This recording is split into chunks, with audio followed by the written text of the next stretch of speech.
байцгаана уу? Шинжлэх ухаан танин мэдхүйн од мөндөр сувгийн кино төх нэвтрүүлгийн сүүлчийн дугаар хүрэхэд бэлэн боллоо. Нэвтрүүлэг та бүхэнд YouTube-ийн од мөндөр сув, Gen TV телевиз, од мөндөр радио 83.307-оос дэлгэнаар хүрдэг. За энэ дугаарыг хүрэхэд дэмжиж ажилласан аюулгүй дижитал орчныг хамтдаа бүтээй Юнэтэл мөн чанарыг танд авчирна хүүхэд бидний ирээдүй Bikutan Kids дэмжиж ажиллалаа. За студид хөтлөгчийн Хот Цэнгэл байрнаар ажиллаж байна. За өдрийн мэнд. Өдрийн мэнд. За Холливуд гэх дэлхийн кино урлагийн төв болох энэ газар зарим хүмүүс жинхэнэ Америк мөрөөдлийг нь биелүүлж хэний ч мэдгүй нэг шөнийн дотор л дэлхийн хот болгодог. Алтар нэр хөрөн мөнгөнд болж чаддаг ич эдийн гэмээр ертөнц. За энэ газар бас нэг шөнийн дотор хот болгон гэлцүүлдэг шигэ орой дээрээ залсан хэн нэг шөнийн дотор ч хэнийг хинч биш болгож чаддаг хэрэгс газар байна. Хэрв чи үнэхээр авьяастай нэгэн бол мөрөөдлөөрөө амьдарч болно. Харин энд бас золиос хэрэгтэй байдаг. Золиос нь ямар байх вэ? Хүн болгонд янз бүр. Хаяа дэндүү шудраг бус игдүүцмэр түүхүүдийг ч гэсэн бид нэр дурсдаг шүү дээ. Харин энэ жүжигчд маань, кино бүтээгчд маань жил ирэх тусам энэ бусармаг зүйлсийг ил болгоод энэ өөрсдийнхөө энэ хамгийн сайхан урлагийн тоогоо цэвэрлэх гэж хичээж байгаа цаашаалт. Өнөөдрийн дугаараар тэдгээр элдв бусармаг зүйлд өртөж өөрийн байдаг бүгдээ алдахад хүрсэн нэгэн хүний тухай ярина. 1999 онд Египтийн түүх домгуудын элементүүдийг өөртөө шингээж дэлхийн нийтийг байлдан дагуулсан The Mummy гэдэг нэртэй кино нээлттэй хийгээд тэнд тоглосон жүжигчин бүр супер одод болж ирсэн. Энэ киноны гол дүр тоглосон Brendan Fraser, за зарим нь Brendan Fraser ч гэж дууддаг. Энэ жүжигчин тэдний тунд онцгойлон маш том од болдог юм. Түүний ирээдүй ч гэсэн дардан байгаар харагдчихсэн. Гэтэл тэр гинт алга болсон. Тун ирээдүйдээ гэгдэж байсан тэр залуу хайчсан юм бол одоо өнөөдөр түүнийг хайж болцгоё.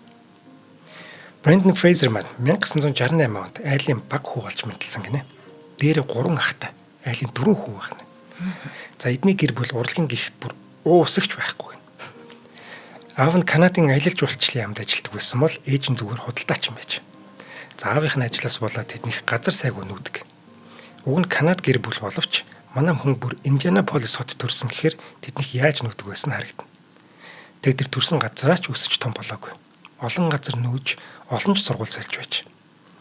Шинэ газар очих болгондоо л тэр газараа дасан зохицох гэж зүдэрдэг. За шинэ адал явдалтай учрна. Олон нүгэд байгаа учраас хүмүүстэй их танилцаад найзлаад байхгүй. Олон хүнтэй харьцаж чадахгүй. Бүрэг ичимхий талдаа хүүхэд болж өссөн гэнэ. Харин 13 наснда Лондонд нэгэн жүжиг үзсэн нь түүний амьдралыг тэр чигээр нь өөрчилдөг. Тэр жүжигийг нь Оливер гэдэг. Оливер Твистээр хийсэн жүжиг байхгүй юу? Тэгээ багадаа уншиж өссөн номоор нь жүжиг тоглосон чинь манай хүнд маш гоё санагдсан гэнэ. Яг өөрийнх нь толгой дотор бодогдчихсэн тэр их төсөөллүүд нь тайзан дээр амьлах нь тэр. Ингээд л байнга жүжиг үздэг болсон. Яг багийнх нь уншдаг байсан номнуудаар хийсэн жүжигүүдэд бүр илүү дуртай. Тэгээ маш гоё санагдсан шүү дээ. Дотроо төсөөлцсөн байдаг. Гэтэл өөр түүх харуулад байдаг. Тэгэл ерөөсөө энэ цагаас хойш би жүжигчин болно гэж шийдсэн байна. Америкийн нэгдсэн улсад эргэж ирээд жүжигчний сургалтанд суудаг болсон гэнэ. Гэр нь олон нүдэг шүү дээ. Тэгээ шинэ газар хаана л очин тэр газараа жүжигчний сургалт болж аваад л тэнцэнэ хичээлдэг болсон байна.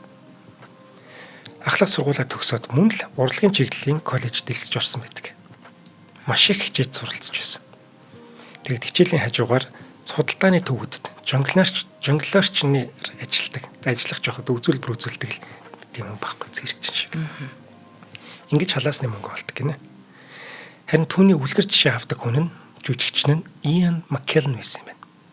Одоо бид түүнийг Gandalf-ын дүрээр сайн мэддэг шүү дээ. За Ian-ы тоглосон Шекспирийн жүжигүүдээс тоглож байгаа тэр монолог, бичлэг юу гэдгийг тэр болгоныг олж үзээд тэндээсээ судалгаа хийдэг байсан. За Brendan маань ингээд 22 нас хүртлээр энэ коллежид суралцаад маш амжилттайгаар төгсдөг. Ингээд төгссөнийхээ дараа дахиж үргэлжлүүлж суралцгаа шийдээд Техаст байдаг нэг сургуульд урлагийн чиглэлээр магистрийн зэрэг хамгаалахаар бүр төлөвлөөд ингээд бүр тэрнлүүгээ явдаг байхгүй. Ингээд явхдаа нисээгүй стазол болдог. Ээжийнхээ машиныг гуйж аваад тийшээ газраар явдаг байхгүй. Тэгсэн чи дотроос нэг хүн л нэг юм хэлээд байна гэнэ. Чи билээ очиж жоохон хазаагаал орчих штэ. Зүгээр тийм юу болдгийг очиж харчээ гэдсэн гинэ. Ингээд манай хүн ч гэсэн сэтгэлийн дуудлага сонсоод Ер нь тийш очиж зүгээр л шагаагаад тэгэл буцаад сургууль руугаа явчих гээд очисон баг. Гэтэл тэр яг зөв цагтаа зөв газараа очдөг юм. Хальт ороод гарна гэсэн чинь элейд дөнгөж очисон чи тэнд баахан шалгар бол зарлагдсан байсан. Дандаа телевизийн цувралын дөрүүд юм. Тэгэд энэ үед ягаад тийм одоо цуврал зарлагдсан мэдэхгүй байна. Ямар ч сан дуугаа авалцаал баахан шалгар болоод байж. Ингээд нөгөө дотор нь байсан хүн дахиад ярьдаг байхгүй. Тэнд очиж сурж байгаагаар энэ ч гоё жүжиглэж болох юм шүү гэдэг. Манай хүн хэд хоногийн турш бодсон гэж. Юун шагааж гарах тэнцэнэ бүр гаццсан. Сэтгэл нь хорогдсон. Ингээд Техаст бүр ингээд элсэд орцсон байгаа ш сургуультай. Тэгээд нэг өдөр шийдвэр гаргадаг. За би ерөөсөө энтэй үлдэхэр шийдлээ. Ингээд сургуулаа хаяад элейд үлдчих. Энэ шийдвэр нь маш зөв болдог. Тэр баг эхний шалгаруултаас л дүр авч эхэлсэн. Элейд ирээд эхний жилдээ л тэр 4 телевизэн дүр авч чаддаг. Ингээд тэр дунд нь бас мундаг жүжигчтэй хамтарч тоглох боломжууд гарч ирж байгаа. За мөн өөрийн манай хүн чинь жүжигч нь 22 настай нас хүртлээр суралцсан шүү дээ. Тэр яг нөгөө тоглолтод орж үзээгүй. Тэгэд бүх зүйлийг өөрөө хийхийг хүсэжсэн байхгүй. Тэнгүүтээ аюултай үзүүлбэрүүдээ ч гэсэн өөрөө бүгдийг хийдэг болсон байна. Юу нэг ийм чадвартай жүжигчд маш олон байдаг шүү дээ. Тэдний нэг нь брэнд нэг ч удаа орлон тоглож авдаг байсан юм. За продюсеруудад манай хүний энэ хичээл зүтгэл үнэхээр таалагдчихсан. Маш их хичээж байгаа тэр мэдээж урамшуул шагналын нэрдэг шүү дээ. За дээрээс нь их чадварлаг жүжигч. Царайлаг. За жилийн дараа л ихэд брэнд маань шууд гол дүрийн саналаа авч чаддаг. Encino Man гэдэг ухааны чинь. Encino Man гэдэг инэдмийн төрлийн киноны гол дүрд түүнийг шууд урддаг байхгүй. Хөөхөн утгах санаатай хөнгөн кино. Ингээд гол дүрийн санал ирсэн чинь брэнд дэрнээс татгалцдаг. Яаж байгаа юм? Яагаад гэсэн чинь инэдмийн кино байсан учраас татгалцж байгаа юм бэл. Учир нь түүнд өөр драмын төрлийн School Ties гэдэг киноны шалгаруулалтын урилга ирсэн байсан юм. Зүгээр шалгаруулалтын урилга. Тийм. Тэгээд тэрэндээ бүх анхаарлаа төвлөрүүлээд шалгаруулалтандаа бэлдээд тэгээд Encino Man-аас татгалцж байгаа юм тэр байхгүй. Тэгэхээр өөрийгөө хэрхэн дайчилж байгаа эндээс харагдаж шүү дээ. Би шууд од болно Encino Man-ы гол дүр тоглоно гэж тэрээр бүтэ зориг байна. Драмын төрөлд ер нь жүжигч нэг яг өөрийг нь харуулдаг шүү дээ тийм. Яг тийм түнлэгэл зориод байгаа. За ингээд School Ties-ийн шалгаруулалтанд очдөг. Гэтэл нөө Encino Man-ы продюсерд бууж өгдөг. Араас нь чаргууцалтаа төлөөлөгчөөр нь бүрст өдөр шөнөгүй залгадаг байхгүй. Тэгсэн чинь манай хүнийг нэг өмнөх төслөөс нь харцсан байсан гинэ найруулагч нь. Тэгээд өөр хүн харж байгаа болсон. Энэ манай хин чин Brendan Fraser чинь л яг энэ манай дүр тохирох юм байна гэдэг. Манай хүн татгалцсан хэврэл байсан байна. За ингээд түд удалгүй манай хүн School Ties-ийнхаа гол дүрийг бас авч чаддаг. Болж шүү дээ. Харин тийм. Тэгсэн чинь Encino Man-ийнхан дахиад гарч ирнэ. Дахиж шаргууцалцаар аваад бүр манай хүний зураг авалтын төлөлгөө энтерт нь засвар оруулаад чи ингээд дураараа ингэж зураг авалтанд ирээрээ энтер гэсээр байгаад төвшөөрүүлдэг байна. Ингээд Холливуудд ирээд нэг жилийн дараа шууд 2 гол дүр сонгогдож байгаа юм билээ. Сүрхий. За School Ties гэдэг кино. Энэ хоёр кино хоёулаа шал өөр төрлийн кинонууд шүү дээ. Өөр жүжиглэлт гаргана гэсэн үг. School Ties бол драм төрлийн кино. За сургуультай гадуурхагдж байгаа еврей залуугийн тухай кино байхгүй. Энэ дүр сонгогдчоод манай хүмүүст хагартлаа баярлсан гэдэг. Сургууль дээрээ гадуурхагдж байгаа хүүгийн тухай дүр бол яг манай хүний л дүр гэсэн үг. Нэг олон газраар явсан, олон сургуульд амжсан. Тийм. Яг тэр одоо юу гэдэг лээ? Өөрт нь ойрхон дүр юм байна тийм үү? Тийм нөө. За түүний хуучин амьдралын туршлага энэ кинон дээр маш их хэрэг болж байгаа юм. Сургууль дээр найз нөхдөд болж чаддаг байсан. Яг тэр үеийн энэ дээр гардаг байхгүй. Еврей залуугийн дүр тоглол. Энэ үзэх юм бол жоохон хүнд кино юм шиг л. Яг үнэхээр би энэ киног үзег юм л. За энэ кинонд залуухан одууд болох Matt Damon, Ben Affleck нартай хамтран тоглолт юм. Кино сайн амжилт гаргаж чадаагүй. Сайн орлогч болж чадаагүй. Харин Brand-ны тоглолтыг сайшаасан хүмүүс их байсан. Roger Ebert хүртэл энэ киноны ганц гялтах зүйл нь Brendan Fraser байлаа гэж магтчихсан. Энд чинь ямар мундаг шүмжлэгч хэлээд тий. Нэвтрүүлэг болгон дээр л энэ хүний үг айгу үнэтэй орж ирэх юм тий. Харин тий. За нэг ясандаа Brendan Fraser хүссэн байж тоглосон энэ кинонд амжилт гаргаж чадсан гэсэн үг байна. За харин нөгөө хоёр дахь кино болох Encino Man энэ кино дуртай хүмүүс маш олон. Мөстлгэн үеэс манай эрэнд нэг хүн хөлдөвгээрээ хүрээд ирдэг байхгүй. Тэгээ гисэд аим ороод бүр ингээд янз бүр болно. Айгу хөөрхөн зохиолтой бас кино. Одоо харах юм бол энэ кинон нөгөө драмын киноноос ч илүү бас жүжигчний чадвар шаардсан мэт харагдаж байгаа. Нэг юм яриад байхгүй. Тэгэд эртний хүний дүрийг гаргана гэдэг чинь хэцүү байхгүй. Тэр хүмүүс яаж аашилж аягалдаг гэсэн мэдэхгүй шүү дээ. Тэр болгон дээр судалгаа хийж байгаа. Тэгээ энэ чинь юм ярихгүй учраас нөгөө дээр үеийн дууг кинонууд шүү дээ. Тэрийг бас үзэж судалгаа хийсэн гэж байна. Чарли Чаплин энэ төр яаж юм судалгаа маш сайн хийдэг. Сэтгэл хөдлөлөө яаж ингээ гоё бие хилэмжээр гаргахгүй гэдэг дээр их ажиллах юм байна шүү дээ. Яг тэгнь. Тэгэд эртний хүмүүс яг яадаг байсныг бас уншиж судлаа шүү дээ энэ чинь.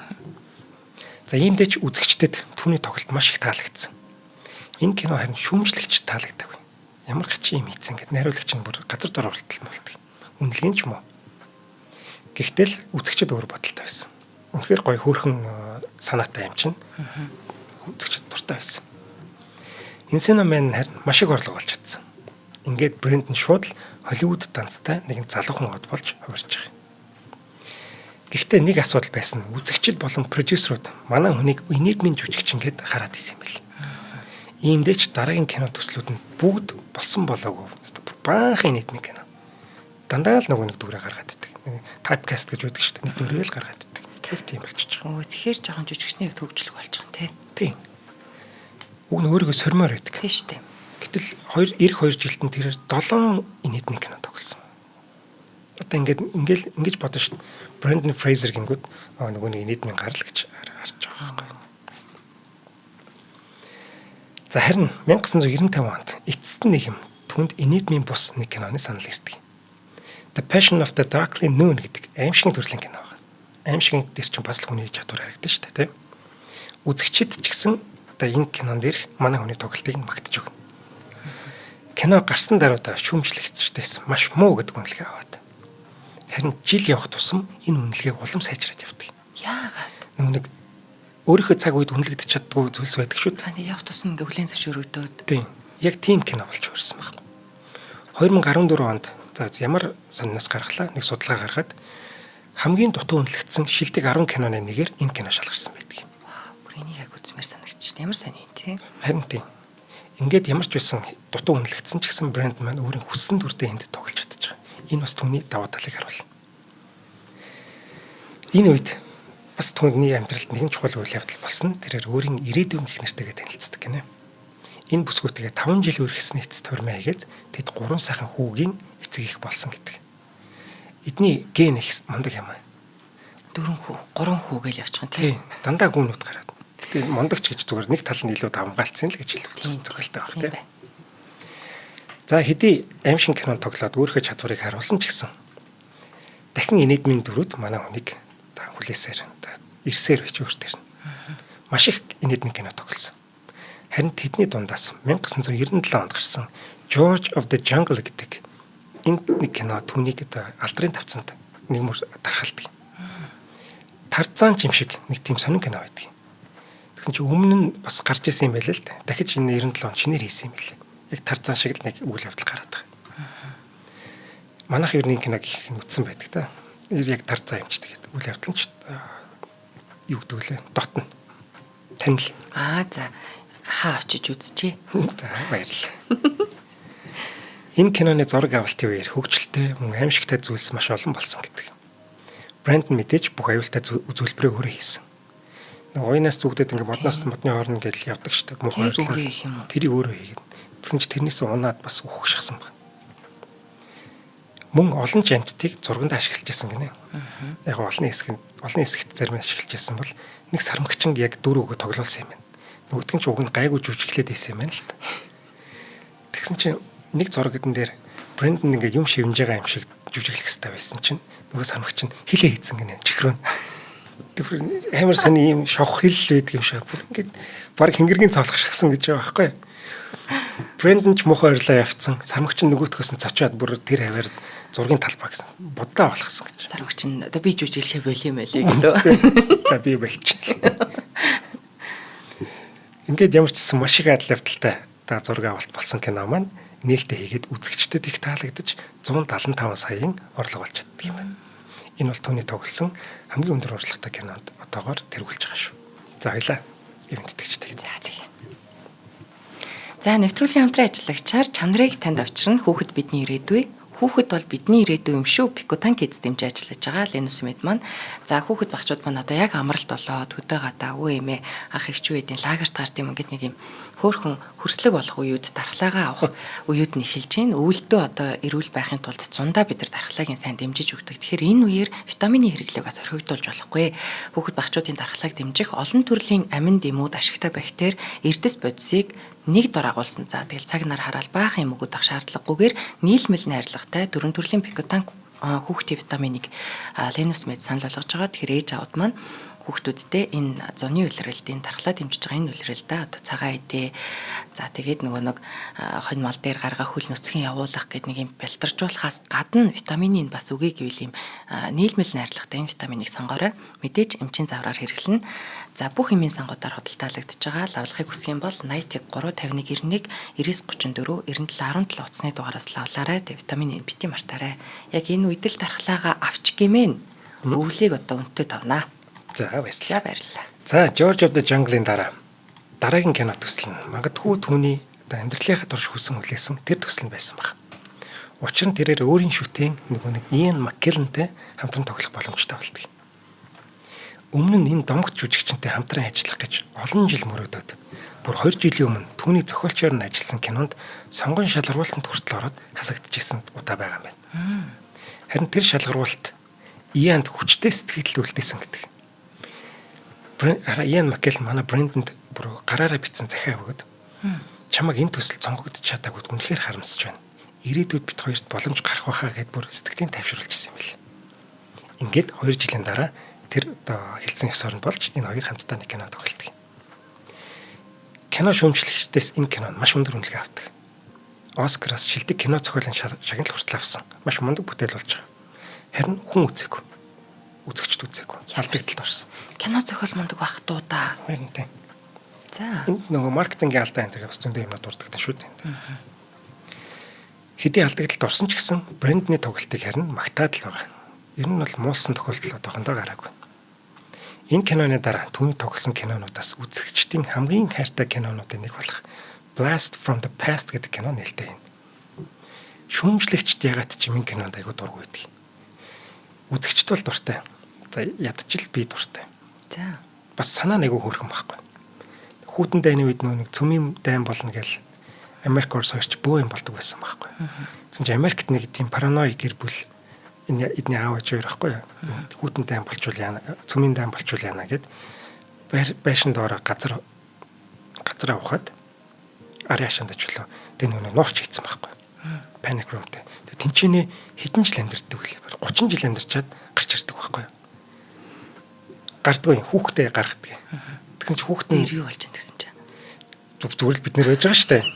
Тэгсэн чинь янз бүрийн нэг муухай гудамжуудаар яваад тэгээд за энийг цөмийн дайн болоод энэ хүмүүс чинь гажиг болчих гэж бодоод бүрстэй. Илгийн авдаг юм. Айгүй хөргөн кино байгаа. Адам Ив мумханч гэдэг хоёр дүрстэй Адам Ив хоёр гардаг байхгүй энэ төр.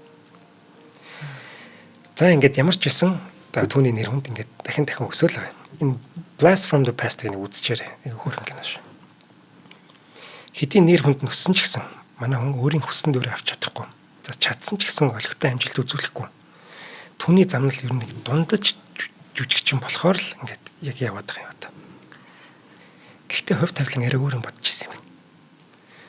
The Blast from the Past-тай нэг жилд гарсан нэг кино. Манай хүнийг дундад жүжигчнээс шууд дэлхийн хот болгон хувиргадаг. Энэ бол мэдээж хоёулын дээр дурдсан The Mummy гэдэг кино шүү дээ. Universal киностудийн хит хитэн амжилтгүй төслийн дараа заавал нэг хит блокбастер гаргах гэж яг бүр хамаагүй бүхнээ зориулж ирсэн гэнэ. Ингээд найруулагч Стивен Саммерс гэдэг хүнийг заавал хит кино хийгдэх гэж үүрэгдээд түүнийг ажилд авсан байдаг. Найруулагч харин 1932 онд гарсан The Mummy гэдэг киноноос киног шинжилж хийхээр шийдээд өөр хоёрч зохиолчтой хамтран кино зохиолоо бичээд гол дүрийн жүжигчнийхээ хэрэлд гарсан байсан юм. Студийн зүгээс хит хүсэжсэн учраас том жүжигчин тоглох хэрэгтэй. Тэд эхлээд Tom Cruise, Brad Pitt, Ben Affleck, Matt Damon гэх мэт одуудад эхлээд санал тавьсан байна. Гэтэл нөгөө хэд нь бүгдээрээ татгалцсан гэнэ. Ингээд гол дүрээ олж чадахгүй мухарталд ороод байх тэр үед киноны эвлүүлэгчээр ажиллах залуу кино зохиолыг нь уншичаад би энэ гол дүрийн залуу гэж таних юм байна. Түүний нэрийг Brendan Fraser гэдэг. Түүнийг дуудгаж найруулагч зөвлөсөн байна. Ингээд манай найруулагч маань Brendan Fraser-ыг дууддаг байхгүй. Эмэгтэй гол дүрт нь Rachel Weisz гэдэг хөөхөн игдүүтэй нэг бүсгүйг Британи гаралтай бүсгүйг дуудаад ингээд энэ киноны зураг авалт эхэлдэг. Киног бүтээхэд маш их хүч хөдөлмөр зарсан байна. $80 сая гэдэг байна. Зарцуулсан. Сахарын зүлт зураг авсан. За маш халуун эс шороо шуураад бүр ажиллах маш хэцүү хүн нөхцөл. За мөн аалц, могоо, хилэнц торгоо гэх мэт аюул зөндөө. Ялангуяа тэр могоо бүр хэд хэдэн хүнийг хатгаад хорт могоо байхгүй. Яана. Хатгуулсан хүмүүс тэр элсэн зүлт чинь яаж имлэг авч байгаа. Нисдэг тэргээр имлэг рүү зүгдчихсэн байна. Тэгээ бас буун зардал гарч байгаа. Кино багийнханд анхааруулгад зурвсууд өдөр бүр ирнэ. Дээрээ алаг ирээ могоо харагдвал баатар болох гэсэн хэрэггүй. Харсан зүг рүүгээ зүгт гэдэг зааварчлага өдөр болго өгдөг. Брэндон ч гэсэн яг нэг өдөр ийм могоо харсан гэдэг. Бийцэж чад. Мохоо орлол зүгтсэн гэж. За амьдтаас гадна нутгийн иргэд ч гэсэн аюултай байсан гинэ. Тэнд нэг хүний 8 ч хүн барьцаалах асуудал зөндөө гардаг байсан гинэ. Тэгээ кино багийнхныг бас барьцаалах тийм аюултай байсан. Гэхдээ энэс урдчилсан сэргийлэгч байх. Энийг бас даатгуулсан байсан юм байна.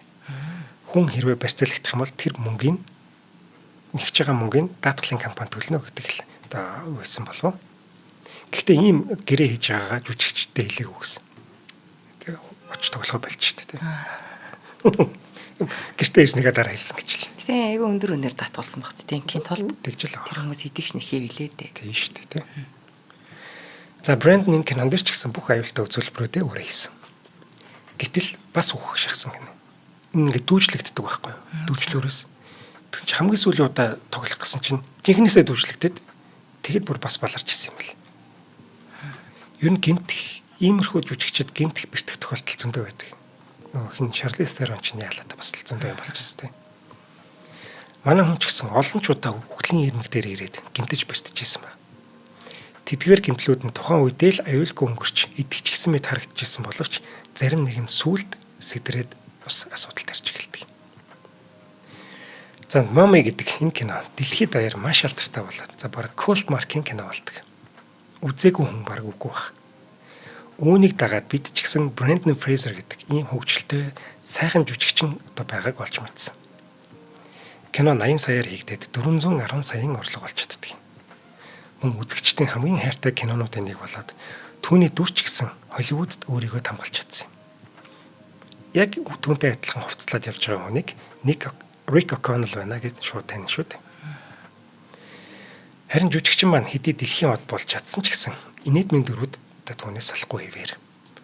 2000 онд гарсан Bedazzled гэдэг кинонд тэрээр домогт сайхан бүсгүй Elizabeth Hurley-тай хамтран тоглоод мөн л үзэгчдэд тэр хүссэн инээдийг нь өгч чаддаг. Бас л хөөрхөн зохиолтой. Тийм онцгой зохиолууд түүнд ягаад ч юм оногдоход байгаа. Чөтгөр манай хүн дээр хурж ирээд 7 хүслийг чинь биелүүлээ. Оронд нь чи сүнсээ өгнө шүү гэдэг байхгүй. Тэгэд манай хүн нэг бүсгүүд дурлцсан. Тэгэл бүсгүүдэд таалагдгаал янз бүрийн хүсээд идэг. Тийм зохиолтой кино. Энэ киноны ард хүсэл болгоны ард чөтгөрийн залмих байдаг юм шүү гэдгийг замун үнэнч сайхан сэтгэл чөтгөрийг чалан дийлдэг юм шүү гэдгийг харуулдаг маш мундаг зохиол байна. Liz Hurley ч гэсэн ямар үзэсгэлэнтэй гэдгийг харуулдаг. Манай хүн ч гэсэн ямар тэнэг царай гаргаж жүжиглэж чадах вэ гэдгийг бас харуулдаг юм. Энэ кинонд үзэгчид дуртай байдаг юм. За Брэндны дараагийн төслүүд тэмч амжилттай байж чадсангүй. Ер нь шатчихсан. Манай хүн Холливуд том од болцсон байдаг. Гэтэл яагаад ч юм найруулагч түүнийг яаж ашиглахаа мэдэхгүй байсан. 2001 онд алдарт Mommy киноны 20 дугаар анги The Mommy Returns гардаг юм. Нэгдүгээр ангийг хийсэн баг тэр чигт орж ирсэн юм уу. За дээрэс нь нохоо зодооны суперод The Rock Dwayne Johnson орж ирдэг байхгүй. Тэрээр хилэнцгийн хааны дүр тоглох хэвээр. Гэтэл нэг сонирхолтой баримт байдаг нь Rock Brendan Fraser хоёр кино бүр зураг аваад нээлттэй хийсний дараа л анх удаа уулзчихсан гэдэг. Яа тэгэхээр Rocky-ийн их хэсгийг CGI буюу тусгай эффектээр хийсэн байхгүй. Тэгсэн чинь энэ киноны яг зураг авалт кино бүтээх үйл явц дээр нэг сонирхолтой бас нэг тэнэгдүүч юм шиг шийдвэр гарсан нь тэр Rocky-ийн CGI-ээр хийх хугацаа шүү дээ. Маш бага хугацаа өгсөн. Тийм учраас маш халтуурны юм болдог. Бүр хүмүүс хараад одоо чи харах юм бол инээд ч юумэр. Яаж ингэж чадчих яана гэмээр. Өмнөх кино 80 саяар хийгдсэн бол энэ киног 95 сая доллараар хийсэн. 2001 оны 95 үдчих маш өндөр зардал байхгүй. Гэтэл продюсеруудын алдаатайгаас болоод Rocky-ийн тэр төрхийг өстө бүр гутамшиг болгож байгаа. Гэхдээ энэ киног нэгдүгээр анги нь тэр чигтээ чирээд явсан гэж хэлж болно. Нэгдүгээр ангид нь хайртай хүмүүс хоёрдугаар анги нь мэдээж одоо хайрлана. Дүнд хэр алдаахгүй. Тэр хэр алдаахгүй хүмүүсийн нэг нь бий л дээ. За эхний ангийнхаа амжилтыг даваад 430 сая долларын орлого болт юм байна. Оо за. Болж штэ тий. Ер нь тийм. Одоо ер нь ингээд Мумигийн энэ хоёр ангиас болоод Brendan Fraser ер нь Холливуудын хамгийн мундаг жүжигчтэй нэг болж байгаа. За мундаг ч юу ах вэ? Хамгийн алдартай хүмүүсийн нэг болж байгаа. Тэрээр фэнүүдийн хамгийн одоо хайртай бод нь маш даруухан, ийдэг. Би од гэж цээжэд илдээд байдгүй. Ер нь бол тийм энгийн эгэл нэг юм байхгүй. Тэрэнд нь фэнүүд маш хайртай байдаг. Ингээд бүх юм сайхан болж исэн. Тэг. Ууган хүнж төрдөг юм. Дөрөвд хүүхэд нь үү? Аггүй. Гуравдах нь үү? Тэг ихнийх нь төрж байгаа юм. Ууган штэ. За баярлалаа. За. Ингээд аз жаргал дүүрэн байсан. Гэхдээ амьдралдаа төгсцүүл гэж байхгүй шүү дээ. Хүн хилд орохгүй их удаад исэн гэнэ. Ингээд аутизмтай болох нь удалгүй илүүлдэг юм л. Мэдээж эцэг хүний хувьд хүүхэд нь эрүүл сар бол биш байна гэдгийг мэдэх ямар хэцүү байх вэ? Брендэнд ч гэсэн маш хэцүү байгаад юу ч хийж чадахгүй тэ өөрийгөө зүхэж байсан гэдэг. Гэхдээ л тэрээр хүүгийнхээ төлөө бүхнийг хийгээд хайрын дээр өсгөж байсан. Хүүгээ энэ дэлхийн хамгийн жаргалтай хүн болох гэж тэрээр бүхнээ зориулсан гин. Хүүгээ ойлгож түүнд хэрэгтэй юу вэ? Тэр бүхнээр нь хангахыг зорж байж. Эцэг болох нь түүнд хайр хичнээн чухал болохыг улам ихээр ойлгуулж байсан гэдэг. Хүүгийнх нь энэ байдал түүнийг аутизмтай хүмүүсийг илүү ойлгоход туслаад олон нийтийн үйл ажиллагаанд фэнүүдийн цугларалтанд энэ төр аутизмтай хүмүүс ирэх юм бол тэдэнтэй ихэнх цагаа өнгөрүүлэх тэр одоо сэтлийг нь өгсөн юм л. Энэ хүмүүсийг илүү их хүндэлдэг болсон гэдэг. Ингээд энэ хүүгнээс хойш 2-2 жилийн зайтай дараагийн хүүгүүд мэдлээд тэрээр 3 хүүгийн аав болдог юм. Харин 2003 онд ер нь 2003 оноос хойш түүний хандлага бүх зүйл дээр нэг л хачин болчихсон гэнэ. Үүнийг хинч мэдэхгүй байсан ч гэсэн яагаад юм болсон хинч мэдэхгүй байсан ч гэсэн бүр сүлд Me Too гэд хөдөлгөөн явлаа шүү дээ. Намайг ингэж хүчрхэлсэн юм болсон. Энэ хөдөлгөөн Холливуд даяар өрнөхөд манай Брэндон ч гэсэн өөрийн дуу хоолойгоо дуурч эхэлдэг. За ивент хийдэг танилцсан.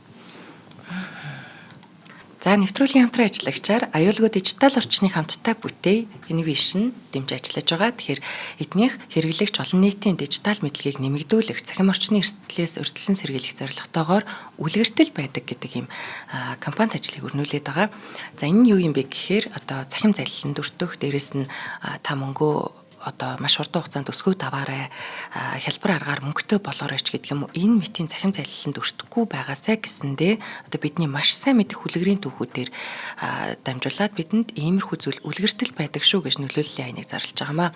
Тэгэхээр бидний эргэн тойронд ямар нэг байдлаар одоо цахим залиланд өртсөн хүмүүс 1-2 байж идэг. Тэгэхээр өөрийнхөө цаг нар, хөрөнгө, мөнгө одоо бүх зүйлээ зарцуулан байж олсон тэр мөнгийг одоо дэлгэцийн ард сууж байгаа хүмүүст залилуулахаас сэргийлцгээе нөгөө ятгахт тусам нягтал гэдэг шиг бид иймэрхүү одоо талент дижитал одоо цахим орчинд залилуулахгүй байхаар хэмжээний мэдлэгтэй болёо гэдгийг Unitel Innovation маань бидэнд зөвлөд байгаамаа. За тэгээд дандаа одоо нийгэмдээ хэрэгтэй иймэрхүү айныг зохион байгуулдаг. За хэрэглэгчийнхаа одоо үйлчлэгээнд ч гэсэн дандаа одоо шинэлэг гоё шийдлүүдийг оруулж өгдөг. Эднийд маш их баярлж байна. Нэвтрүүлэг дэмжиж ажиллаж байгаад баярлалаа. За баярлалаа. За үргэлжлүүлгээд 2003 онд нэгэн арга хэмжээний үеэр Hollywood Foreign Press Association гэдэг байгууллага байдаг юм. Энэ байгууллага алтан бөмбөрцөг наадмыг зохион байгуулдаг байхгүй юу? Тэгсэн чинь энэ байгууллагын ерөнхийлөгч гэдэг нэг хүн манай Brendan Fraser-тай анх удаа танилцахдаа их таагүй үйлдэл гаргасан юм. Эрэгтэй хүн шүү дээ. За тэр таагүй үйлдэлийн хилээд яах вэ? Ер нь л тэр цав хэсэгт хүрэх гэж оролцсон. Гэт нэг юм болчихгүй. Brendan энэ үйлдэл маш гутамшигтай санагдаад өөрийгөө ямар хүчгүй сулд ороо гэдгийг мэдэрсэн гэдэг. Энэ талаараа эхнэрээсээ өөр хүнд ч хэлээгүй. Дотроо л хадгалаад үлдчих. Хэрв ил гаргах юм бол түүний замналт сөрөг нөлөөтэйж байж болох ийм одоо аюултай байхгүй. Ийм босромог юм зөндөө болдог байсан шүү дээ. Одоо тэр Harvey Weinstein гэдэг гар байна. Тэр одоо шоронд одоо өгцөн үгээгүй нэ. Би түүнийг сайн хүн байсан бол хүндэтгэж ярихсан. Даанч маш босромог учраас үл хүндэтгэн ярьж байгаа юм шүү. Энэ мэтчлэн юм зөндөө болж исэн байхгүй. Тэдний нэг нь манай Brendan ингээд тохиодсон юм л. Яг хүмүүс юм сүртэй ингэж хэлж болох байх. Үгүй шүү дээ. Тийм байхгүй байхгүй. Хүн болгон өөр байхгүй. Тийм шүү дээ. Хүний өссөн орчин юу мэдэрдэг, сэтгэл нь ямархуу байдгийг хүн болгон өөр шүү дээ. Ийм учраас Brendan зарим хүмүүсийн хувьд жижиг юм шиг бодогдож байвч энэ түнд маш хүндэр туссан юм бэл. Хүний онцлог биш шүү дээ, тийм. Brendan ч маш бүрэг ичимхий, даруухан тийм зөөлхөн хүн байхгүй. Ингээд энэ дээр ийм үйлдэл гаргах чингууд бүр тэр юугаараа бас нэг сэтгэлийн нэг юу трама байдаг юм шиг байна. Сэтгэлийн шарах байдаг юм шиг байна. Ингээд зарим хүмүүс энэс зүгээр гарч чаддаг бол Brendan харин тэгж чадсангүй. Зарим хүмүүс уурлаад энийг ил тод яриад өөрийгөө хамгаалах байсан бол Brendan тэгж чадаагүй. Ингээд бүгдийг дотроо хатгалцсан юм бэл. Ингээд жил ирэх тусам энэ сэтгэлийн шарах нь улам нэмэгцээр байгаад тэгэд ерөөсөө амьдралд нь ч тэр ажилтнч тэр саад болоод иж. Түүнийг бүр Супермений дараагийн ангид тоглох гээд урилга өгөхөд нь татгалцсан баг. Яг тэр өөрөө маш их тоглохыг хүсэж байсан. Яг гэхдээ би чадахгүй байх гэж бодоод өөртөө итгэхтэр итгэлийн аваа ивцсан байгаа байхгүй. Тий. Хамгийн гол юм тэр байхгүй. Зүгээр хүний цавинд хүрэх ч юм уу тэр бэлгийн тарамт эцтэй. Тийм шүү дээ. Хүрэх асуудал нь эхлээд хүн бодно шүү дээ. Би яасан юм бол ингэж болмоор санагтаад байгаа юм бахтаа ингэсэн юм болов. Тэгээ нөгөө од хүн чинь тэр олон одоо үзэгч, дэмжигчдийн итгэл найдвар бүх юмыг бодоод ингээд дарамтанд орчиж байгаа байхгүй юу? Харин тийм. Гэхдээ миний л бодлоо шүү. Тэр яг хүрх гэж оролцсон гэдэг байгаа шүү дээ. Цаашаа даварсан ч биш магадгүй Brendan тэрийг хэлэхгүй нууцсан ч биш магадгүй гэж бодод байгаа. Яг амар хүний сэтгэл рүү насан туршид нь орж болох ганц үг нэг өгүүлбэрч байж болно шүү дээ. Тийм шүү дээ. За тэр Супермен тоглож чадаагүй да. Үнэхээр сэтгэлээр унсан. Тоглох гээд хүн хүсээд байдаг. Даанч тэгж чадахгүй гэж бодоод өөрийгөө ерөөсөө дутуу үнэлээд үнэлгээ байсан баг. Гэхдээ ажлаа үргэлжлүүлэн хийсэн хэвээр. Looney Tunes Back in Action киноны гол дүрд тэр Bugs Bunny, Daffy Duck нартай нэг дэлгэцэнд гараад. За мөн төвд дутлаггүй алдарт нөө Crash гэх киноны нэг дүрд бас тоглолдог. Crash-ийг хоёлаа өмнөх Sandra Bullock-ын дүр дээр ярьжсэн шүү дээ. Тийм байна. Тэгвэл Brendan-ийн дүр чинь Sandra-гийн нөхрийн дүр байхгүй. Ярьж хосууд болж тоглолдог. За хэдий Crash гэд маш мундаг кино тоглосон ч гэсэн энээс хойш түүний кинонууд нэг л болж өгсөнгүй. Ойлгохтой том төсөлд ч оролцсонгүй. Хэдэн жил явдаг. Харин 2008 онд 5 жил төсөлд оролцсны 3 нь хүмүүст анзаарагдах хүч байж чадсан. Эхнийх нь алдарт Jules Verne дэлхийн төв рүү аялсан зохиолоос сэтгэлэн хийсэн кино байдаг. Яг ижил нэртэй кино. Brendan харин энэ төсөлд оролцсонд маш их баяртай байдаг гинэ. Бүр бахархалтай байдаг гинэ. Өөрөө ч бас продюсераар нь ажиллаж байсан юм бэл. Яагаад бахархаад байна гэхээр эн чинь жүжигчин болсон шалтгаан тэр шүү дээ. Багтаа уншиж ирсэн номоо тайзан дээр яаж амлахыг харцсан шүү дээ. Тийм шүү дээ. Тийм байна. Тэгсэн чинь багтаа уншиж ирсэн номоо одоо өөрөө тайзан дээр амлуулж байгаа юм аахгүй. Тэгээд их гой санагдчихсан баг. Энэ кинон техник технологийн дэвшлүүдийг ашиглаад ер нь давгүй амжилт гаргаад 250 сая долларын орлого олж чадсан. За энэ кинон энэ жил гарсан дараагийн кино нь алдарт Муми цувралын 3 дугаар анги. Жүжигчдийн багт алдарт Jet Li нэмэгдэж орж ирсэн боловч Rachel Weisz харин гараа авчдаг. Энэ Rachel Weisz энэ төслөөс гарснаас болоод энэ киност бүрэн сүрэл болдог байхгүй. Хамгийн чухал дүрүүдийн нэг нь мэдээж тэр байсан шүү дээ. Хүмүүс түүнийг игдүүтэй хөөрхөн тэр гоё жүжиглэлтийг харахыг хүсэжсэн бол харин шинээр орж ирсэн бүсгүй нь яг түн шиг байж чадаагүй. Жүжигчин болгоны онцлог өөр. Rachel-ийг хинч оруулж чадахгүй шүү дээ. Ингээд эмгтэй гол дүрээс сольсноос болоод зохиолд өөрчлөлт оруулаад зөвхөн энэ кино зүгээр эхлээсээ л бүтлгүүтг нь бараг тодорхой байсан байна. Гэхдээ бүтлгүүтлээ гээд 145 сая долларын өртгөөр хийгдээд 404 саяын орлого болсон юм байна. Энэ биш үү? Нэг ихний ангидаа л чирэгдээд яваад байгаа юм шүү. Тийм юм байна. Тэгээд дээр нь Brendan Fraser байгаа учраас. Энэ киноны зураг авалтын үеэр Brendan маань хоолойн гэмтэлтэй гэдгээ олж мэдсэн юм байна. Нөгөө дүүжлүрт яатсан шүү дээ. Тэрнээс болоод энэ ч бараг 2-3 удаа хоолойны хагалганд орсон гэдэг баг. За мөн George of the Jungle дээр унаад бас бэртцсэн шүү дээ. Энээс болоод өвдгөн гэмтэлтэй гэдэг мэддэгтэй бас өвдгөөс олволсон. Ингээ мэдхгүй явсаар хагаад хүндрүүлсэн байгаа байхгүй. Тэгэхээр аюултай байц тийм. Тийм байна. За ингээд асуудал дуусахгүй байж байтал эхнэр нь сардал салах өргөдлөө өгчдөг. Ингээ байдал бүрд ордно. Шүүхтэж яваад сар бүр хүүхдийн тэтгэмжийн мөнгө гэж $50,000 төлөх шийдвэр гардаг. Гэтэл яг манай хүний урууджсэн үе нь болчихдөг. Яг тухайн үедээ мөнгө олоод сарын 50,000 асуудалгүй л байсан байна. Brendan ч бүр 2 жилийн дараа гэдэг лөө энэ шийдвэрээс энэ мөнгийг жоохон багасгаж болох уу гэж шүүхтэр бүр хүсэлт өгч ирсэн юм бэл. Би ингэж энэ мөх мөнгийг төлж чадахгүй байна гэдэг. Тэгээ байр маараа зараад бас төлсөн юу гэдэг вэ? 10 жилийн мөнгийг төлөх байсан юм шүү. За түүний оролцсон кино төслүүд ихэнх нь алдагдaltaй ажиллах болоод том кино компаниуд Brendan-ыг кинонд уурхай болсон.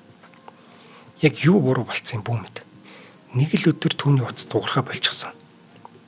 Тэр өөрөө бүр дурсаж ярьдаг. Яг юу болоод өнгөрөө би бүгдийг зөв хийжсэн шүү дээ. Тэг магадгүй нөгөө нэг гар штэ оролцдог. Тэрнээс болоод манай хүнийг харл листэнд оруулсан байж магадгүй ч гэж ярьдаг юм лээ. Дэлхийн түүх баялсан киноны 2 дугаар анги хийхт гэхэд манай хүнийг дуудаагүй. Түүний оронд яг одоо алтар нэрэн төгж байгаа The Rock Dwayne Johnson-ыг дууддаг. Энэ чинь бүр маш том доромжлол шүү дээ.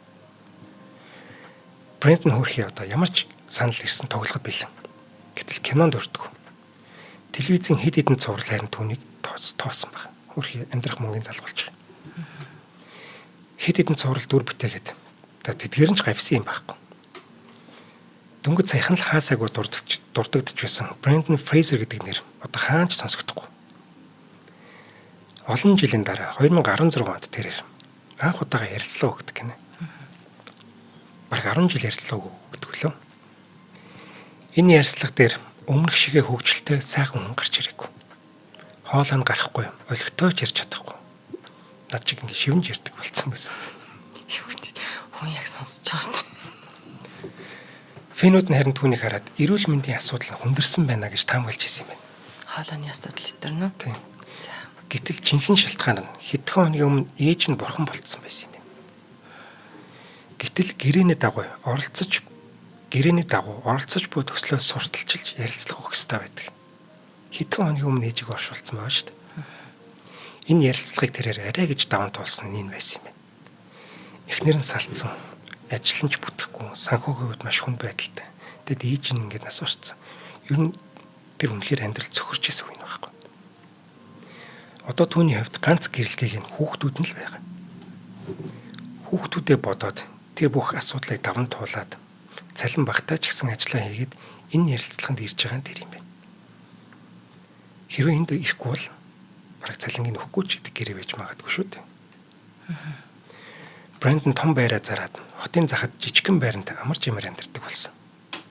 Энд бас хүүхдүүдэд өсгөхөд их төхөм юм байна гэж бодоод энэ байрыг авсан гэдэг. Ялангуяа хамгийн том хүүтэй онцгой анхаарланд болно. Аутизмтай шүү дээ. Хэдий хөвгүүд нээжтэй амьдардаг боловч аавтайгаа уулзах эрхийг харин туцлааг байсан юм бэл.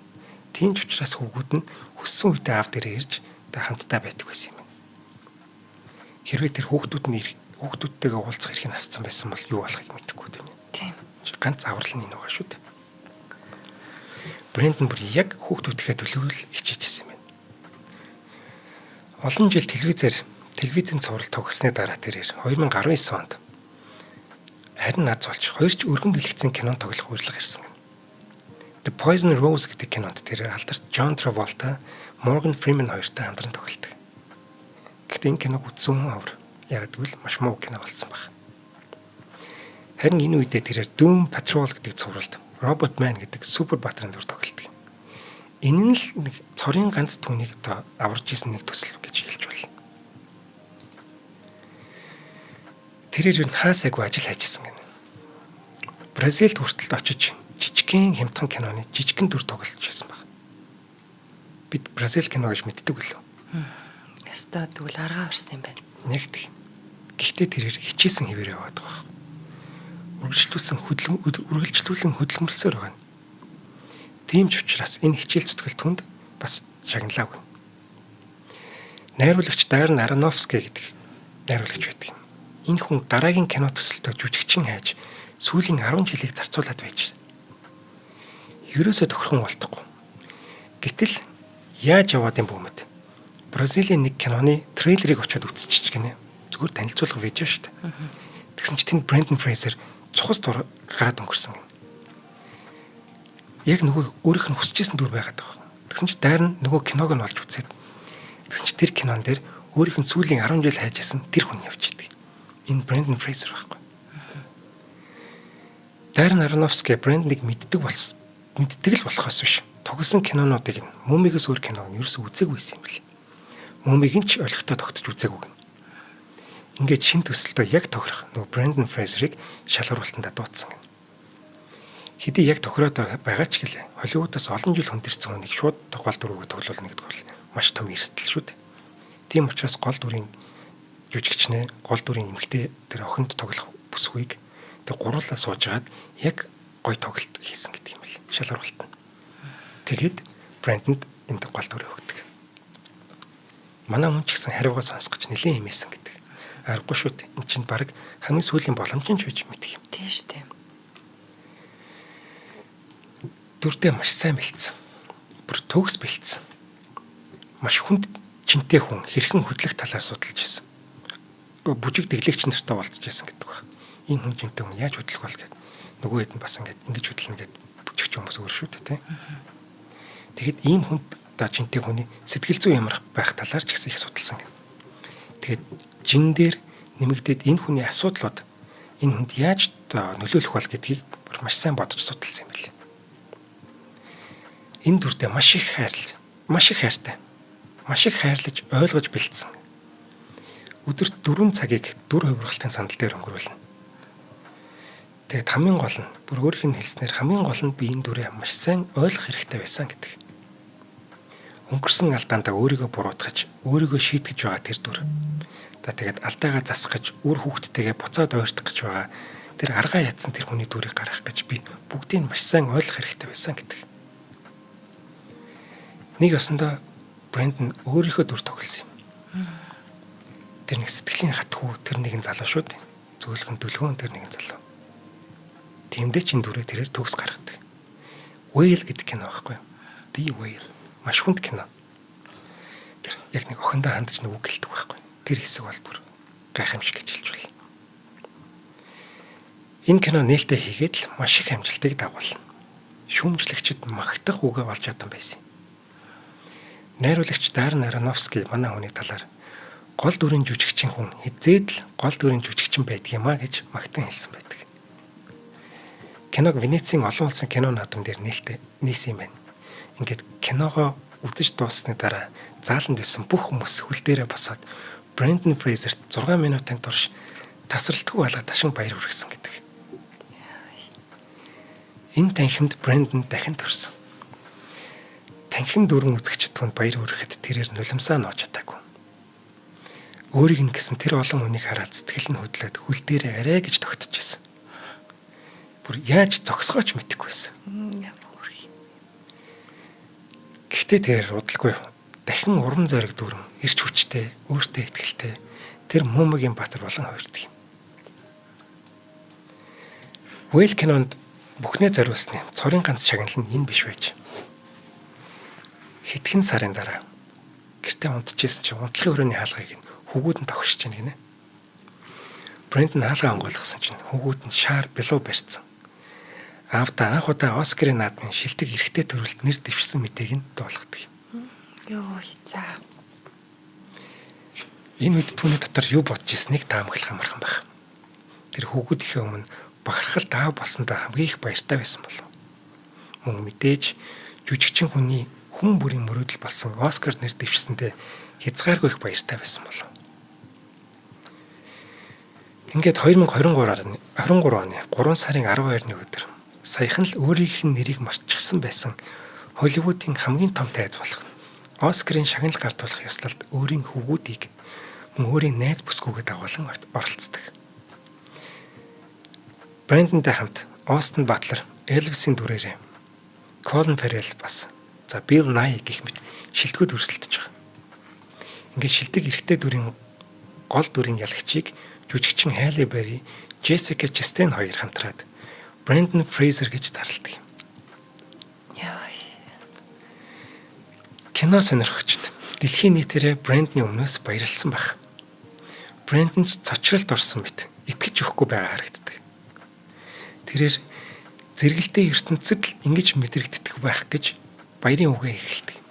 Энэ яагаад ингэж хэлсэн бэ гэвэл юу гэсэн утгатай вэ гэхээр энд байгаа нь итгэхийн аргагүй. Зэрэгэлдээ ертөнцид л би ийм том амжилт үзүүлэх байсан биз гэд өөртөө итгэхгүй байгаа тэр үгнийх нь эхэл. Түүний хэлсэн үг бүгдээрээ яг энэ киноны багийнхан зориулагдсан байдаг. Яагаад гэвэл энэ кино багийнхан Даррен Аронофски гэдэг найруулагч Брэндонийг дахин төрүүлж байгаа байхгүй. Тийм учраас хамгийн талархаж байгаа хүн нь эдгээр хүмүүс. Брэндон Фрейзер Холливуудын оройд байж үтсэн. Дараа нь хинч биш болсон.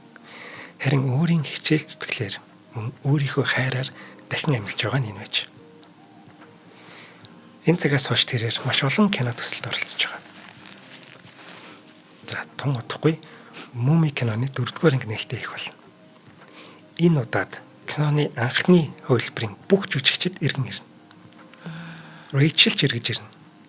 Учир нь Брэндон тэднийг дуудсан байхгүй. Ямар гоё. Киноны турш гинэ одоо нэвтрүүлгийн турш. Яг юм зарим жүжигчид амар олон газар шилжиж амьдарч байгаа амьдралыг ингээд айгу авьяаслаг ингээд хүнтэй уучраа олчдаг, нүүрэмгий болж даван туулдаг. За зарим тэр олон шилжиж байгаа амьдралыг хүүхдүүд болохоор ингээд бүрэг болоод тулчдаг штэ. Тэгээ ойр татны хүн байгааг болоод юм ингээд надаас амар хүнд санагдсан юм тэр байлаа. Азар одоо өнөөдөр дурдж байгаа хүн бол ахин төрсөн биш штэ. Тэгэж чадахгүй яг тэнтэй гацаад үлдчихэж байгаа. Тэгэл хайртай хүмүүстэй хайртайгаа ч илэрхийлж чадахгүй амьдралын тусч байгаа айгүй олон хүмүүс байгаа. Тэг бүр Оскар авсан тэр хүүхдүүд нь ирсэн гэл тэр амьдралын утгач тэр нь бүр үнэхээр гоё санагдлаа. Тэг бид яг ингэдэг шүү. Ер нь бол урлагийн амьдралч бай, юуны амьдралч бай. Тэр тоогоон дотор хүмүүс л бие бинийг яллаа л гэдэг те. Дөнгөж хөл амьдрал төлөө тавьж байгаа охид хүүхэд те алдаж онно тэгэн гол өөрсдийнхөө тэр 40 50 60 хэд байдгийн өрсөн насаараа хүнийг дүгнээл яллаа л тэгэл дахиж өөр юун дээр амьдрах итгэлээ алдчихэдэг болоо тэр хүмүүс айгүй хэцүү. Бид нар хин нэгэнд үг гэлэхтэй айгүй болгоомжтой хандж байгаа. Ёстой. Тийм хүний хувьд бол ялтчул хүчирхийлэл байна л да. Гоёлаа. За баярлалаа зүглээ. Маш их баярлалаа. Хүн зүгээр дуусчихгүй. За бидэнд маш гайхалтай кино төгөх дээрээс нь энэ дандаа амьдралын мөн чанар гоё явж идэг энэ логикийг олж харж энэ талаас нь зохиолоо бэлтгэн хүргэдэг инх хоттой бас маш их баярлалаа. Баярлалаа зүглээ. За шинжилгээний таны мэдхүү од мөндөр сувгийн кино төгөх нэвтрүүлгийн сүүлчийн дугаар та бүхэнд хүрлээ. Нэвтрүүлэг YouTube-ийн од мөндөр сув, КНТV телевиз, од мөндөр радио 83.307 хос телефоноор та бүхэнд хүрсэн. За энэ дугаарыг хүрэхэд дэмжиж ажилласан аюулгүй дижитал орчныг хамтдаа бүтээй Innovation за мөн чанарыг танд авчирна хүүхэд бидний ирээдүй Bikutan Kids Linus Medтэй баярлалаа.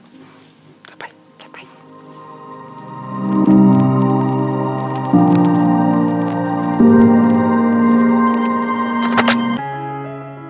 Нэвтрүүлгийг хүлээн авсан Нарны аймгийн монголчуудтай баярлалаа. Од мөндөр сувг нь энэ мэдчлэн таны мэдхүү мянган нэвтрүүлгийг 2026 оны 7 сарын 1 хүртэл та бүхэндээ хүргэх юм. Их хэлээрээ шинжлэх ухаан танин мэдхүүг түгээхийн үлсэд нэгтгэх хүсвэл та бидэнд хандив өгөх боломжтой. Жилдээ ганцхан удаа 100,000 төгрөгөөр биднийг дэмжснээр шинжлэх ухаан танин мэдхүйг түгээх энэ үйл хэрэг амжилттай үргэлжлэх юм. Од мөндөр нэр дээрх Худлаа Хөгжлийн банкны дансгаа 4191 Тэг 4518 Та 100,000 төгрөгөөр шилжүүлэхдээ гүйлгээний утга дээр нь өөрийн нэр болон утасны дугаараа заавал бичээрэй. 100,000 төгрөг хандалснаар Од мөндөр сувгийн алтан гишүүн болох юм а. Шинжлэх ухаан танин мэдхгүй Монголд ялах болтугай.